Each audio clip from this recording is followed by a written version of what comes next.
तर नमस्कार मंडळी, श्री स्वामी समर्थ.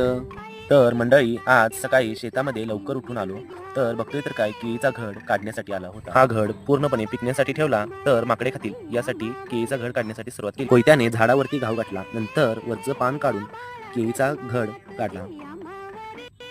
नंतर घरी येऊन एका वाटीमध्ये खाण्याचा चुना घेतला आणि त्याच्यामध्ये थोडं पाणी घालून एक जीवाशी पेस्ट करून प्रत्येक केळावरती एक एक बोट लावलं, जेणेकरून 4 ते 5 दिवसात केळ पूर्णपणे पिकतील. आपल्या केळीच्या घडाला पूर्णपणे चुन्याची बोटं लावून झाली होती. नंतर शेतामध्ये येऊन बोर चालू केली. वांग्याची झाडं पूर्णपणे शेपाटली होती, यासाठी वांग्याला पाणी सोडलं. वांग्याला पाणी पाजून झाल्यानंतर श्रावण घेवड्याच्या वेलांना आणि फ्लावरला पाणी सोडलं. हे करडू बघा किती निवांत बसलं आहे. नंतर गाईला गोठ्यामध्ये बांधलं. ही बैल आपल्याला माळ्यावरती लावायची आहेत. नंतर एक एक करून बैल संपूर्ण लावली. हे बघा आपलं रेडीचं पिल्लू. नंतर गोठ्यामध्ये येऊन वैरण घातली. नंतर मसरांना गोठ्यामध्ये बांधलं तर गोठा स्वच्छ करण्यासाठी घेतला. गोठा हा आपल्या